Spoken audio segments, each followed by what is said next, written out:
Welcome, my friend. Today, please sit down, relax, and listen to a story from long ago. Have you ever heard about a nation that was conquered many times, but in the end, it conquered the hearts of its enemies? Great armies once marched into this land. The Greeks came with Alexander the Great. Later, Arab warriors arrived with a new faith. Then the Mongols came like a storm across the world. They defeated kings and destroyed cities. But something surprising happened. The conquerors slowly began to admire the culture of this land.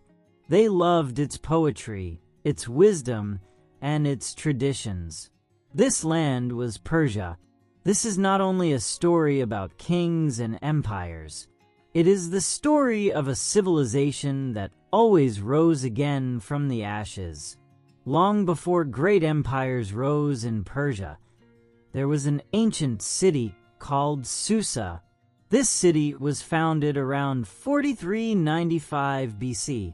It was one of the oldest cities in the world. Susa stood on a wide plateau between mountains and rivers. The land was dry, but it was also rich and full of life. Farmers grew crops near the rivers, and traders traveled through the region. Over time, a powerful kingdom grew around this city. This kingdom was called Elam. The people of Elam built strong cities and temples. They created beautiful pottery, carvings, and metalwork. Their artists and craftsmen were very skilled. Elam was also known for its early system of government. The kings ruled the land, but they also worked with local leaders. Together they organized trade, farming, and the building of cities. In Elamite society, women often had an important place. Some women owned land and managed property. Royal women sometimes helped guide political decisions. This respect for women was special in the ancient world. The people of Elam also respected nature. They believed that mountains, rivers, and the sky were connected to the power of the gods. Because of this belief, they tried to live in balance with the land. During this time, new groups of people slowly arrived on the Iranian plateau. These people were part of the Aryan tribes who moved south from the northern lands.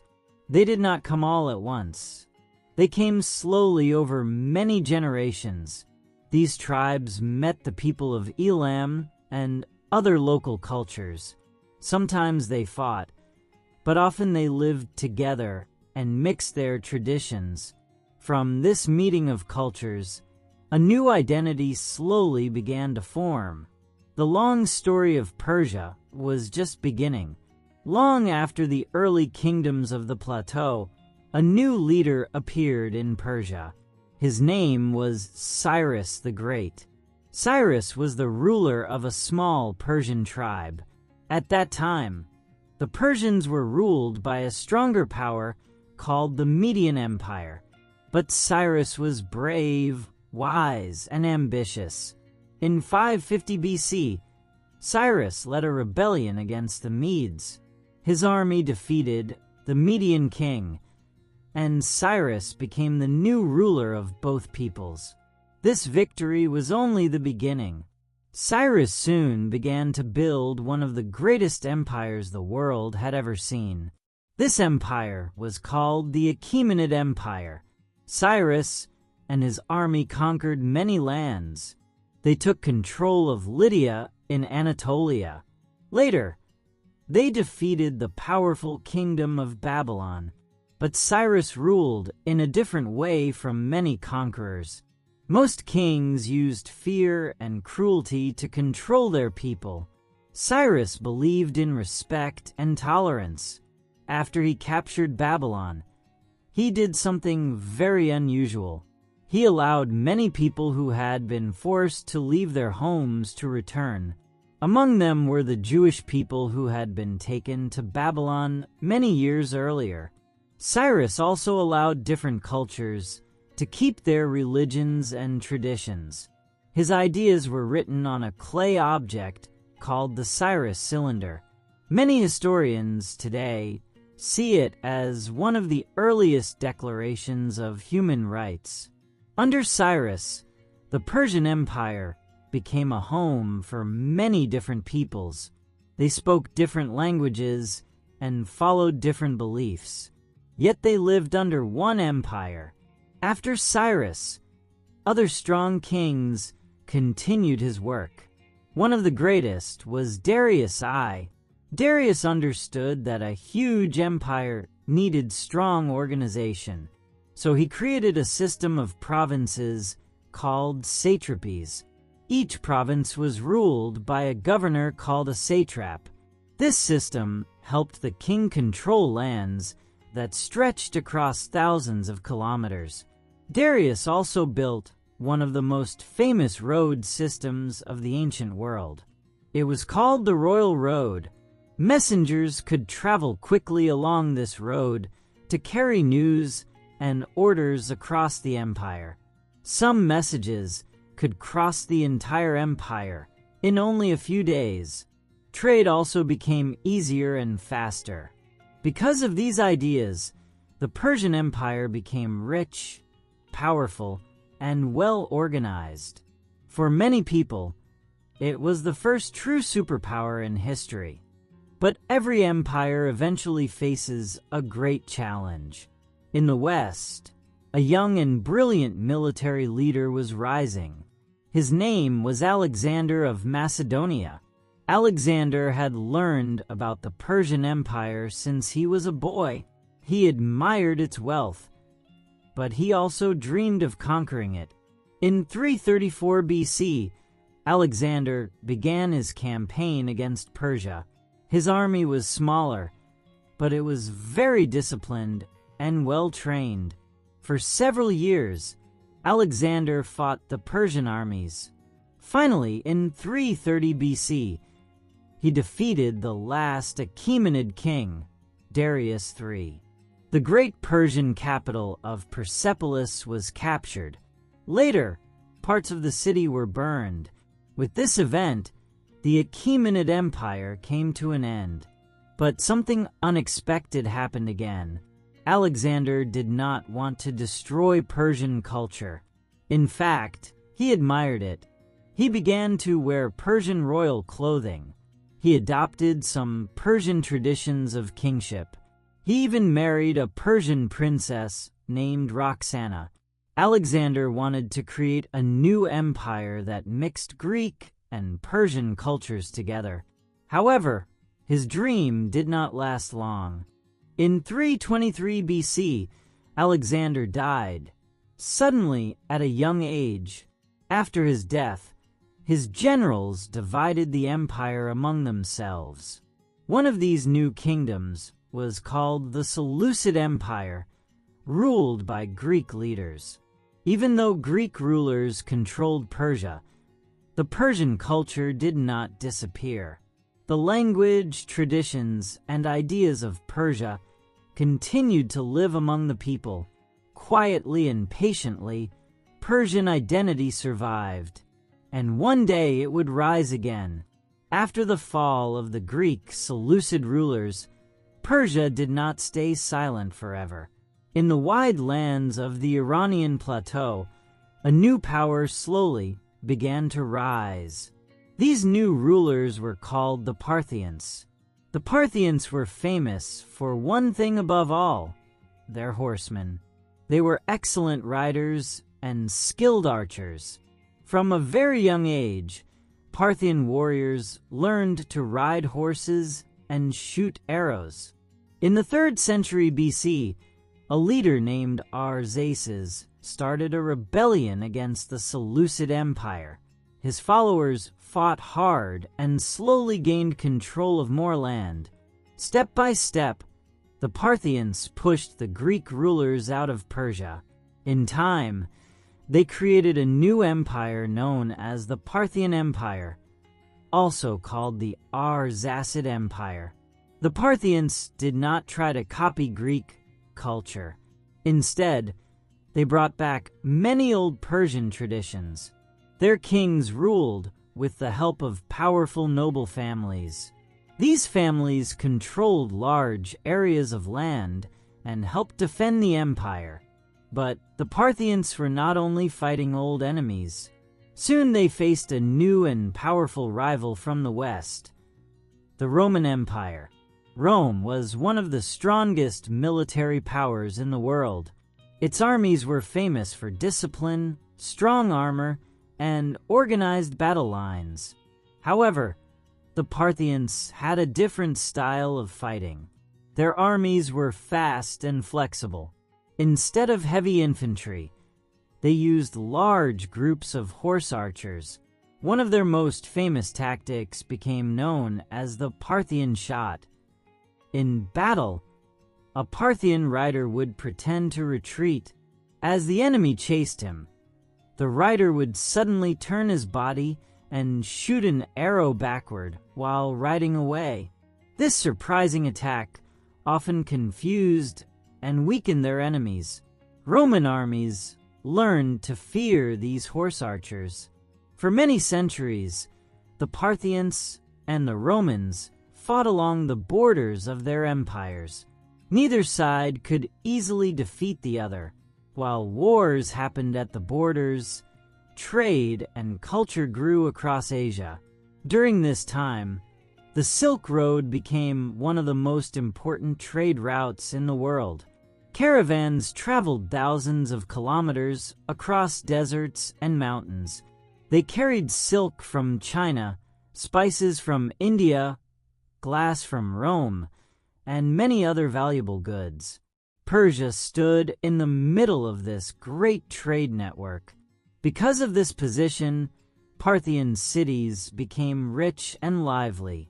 Merchants, travelers, and scholars from many lands passed through them. The Parthian Empire lasted for almost 500 years, but history continued to move forward. In the year 224 AD, a new Persian power rose in the south of the empire. This new dynasty was called the Sasanian Empire. The Sasanians believed they were the true heirs of the ancient Persian kings. Their goal was to restore the glory of old Persia. They replaced the Parthian rulers and created a strong and organized empire. Under the Sasanians, Persian identity became even stronger. The official religion of the empire was Zoroastrianism, one of the oldest religions in the world. This religion taught a simple but powerful message: good thoughts, good words, and good deeds. Zoroastrian priests played an important role in society. Temples with sacred fire became centers of worship and community life. The Sasanian kings also supported learning and science.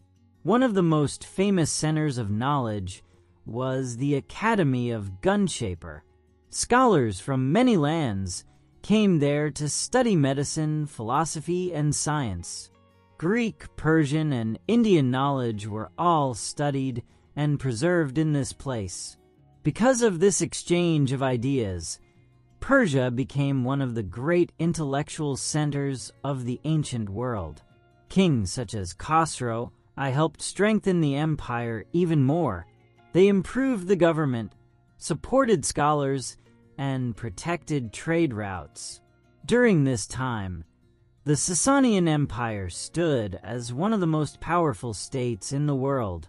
It was the great rival of the Roman and later the Byzantine Empire. For centuries, these two great powers watched each other across the deserts and mountains of the Middle East. Once again, Persia had returned as a center of power, culture, and knowledge in the ancient world. In the 7th century, a great change came to the Persian world.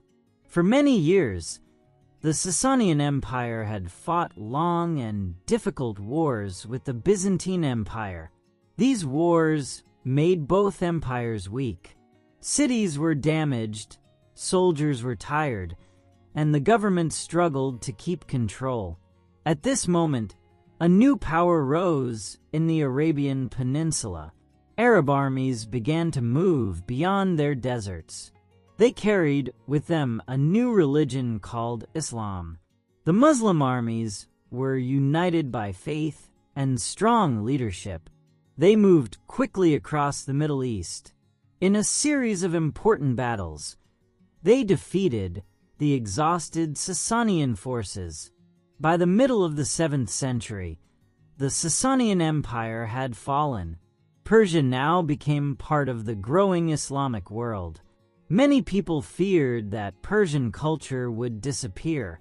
After all, the new rulers spoke Arabic and followed new traditions. But something remarkable happened again. Persia accepted Islam, but it did not lose its cultural identity. The Persian language survived. Persian traditions continued in daily life. Persian thinkers and scholars began to play a major role in the new Islamic civilization. In fact, many historians say that Persians helped shape what became known as the Islamic Golden Age. During this period, great centers of learning appeared in cities such as Baghdad, Nishapur, and Bokhara. Many famous scholars were Persian. They studied mathematics, medicine, astronomy, and philosophy.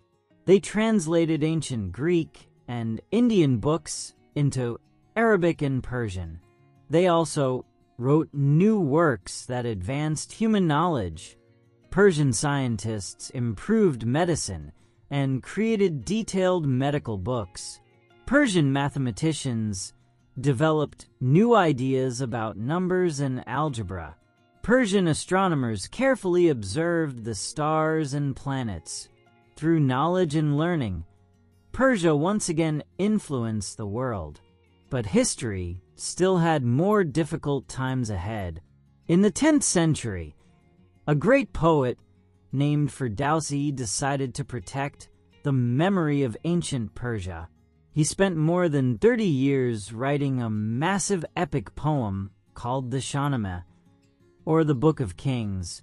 This poem told the long story of Persian heroes, kings, and legends. It described the ancient past of the Persian people. Most importantly, Ferdowsi wrote the poem in the Persian language, not in Arabic. Because of this work, the Persian language became strong again. People remembered their history, their heroes, and their cultural pride. However, another great disaster was coming. In the 13th century, the powerful armies of the Mongols arrived from Central Asia. The Mongol invasion was extremely destructive. Many cities were destroyed. Libraries were burned. Ancient irrigation systems that helped farmers grow food were ruined. For a time, it seemed that Persian civilization might finally disappear. Yet once again, Persia showed its remarkable strength. The Mongol rulers slowly began to adopt Persian culture. Many of them accepted Islam. They supported Persian art, architecture, and literature. Even the conquerors were changed by the civilization they ruled. Through war, invasion, and destruction, Persian culture continued to survive and influence the world. In the early 16th century, Persia entered a new chapter in its long history. In the year 1501, a young leader named Shah Ismail founded the Safavid dynasty. He united many different regions and tribes under one rule and created a strong Persian state once again. One of the most important decisions of the Safavid rulers was about religion. They declared Shia Islam as the official religion of the empire. At that time, most neighboring countries followed Sunni Islam. Because of this decision, Persia developed a unique religious identity that was different from many of its neighbors. This new identity helped unite the people of the empire. During the Safavid period, Persian culture, art, and architecture became very rich and beautiful. One city became the shining center of the empire, Isfahan. Safavid rulers built wide squares, grand mosques, elegant bridges, and beautiful gardens there. Merchants, travelers, and artists came from many parts of the world. People often said, Isfahan is half the world, because the city was so magnificent. The Safavid Empire helped shape the Persia that we know today. After the Safavids, other dynasties ruled the land, including the Qajar and later the Pahlavi dynasty. Each period brought change and modernization. Finally, in 1979, a major event called the Islamic Revolution transformed the country again. After this revolution, Persia officially became the modern nation known today as Iran. As our story comes to an end, the long history of Persia leaves us with an important lesson. For thousands of years, many powerful armies came to this land. The Greeks arrived with Alexander. Arab armies brought a new religion. The Mongols came with fire and destruction. Empires rose and fell. Cities were destroyed and rebuilt again. Yet Persia did not disappear. Why? Because true strength is not only found in armies or weapons. Military power can conquer land, but it cannot easily conquer the human heart. Persia survived because of its culture, knowledge, and wisdom. Instead of destroying other traditions, Persian civilization often absorbed them. It learned from different cultures and made them part of its own rich heritage. This idea can be seen as early as the time of Cyrus the Great, who respected the beliefs and customs of many peoples. Tolerance, learning, and cultural exchange became powerful tools. Through poetry, science, philosophy, and art, Persia influenced many parts of the world. Even today, the spirit of that ancient civilization continues in the modern nation of Iran. The story of Persia reminds us that the greatest civilizations are not only strong, they are also open, creative, and wise.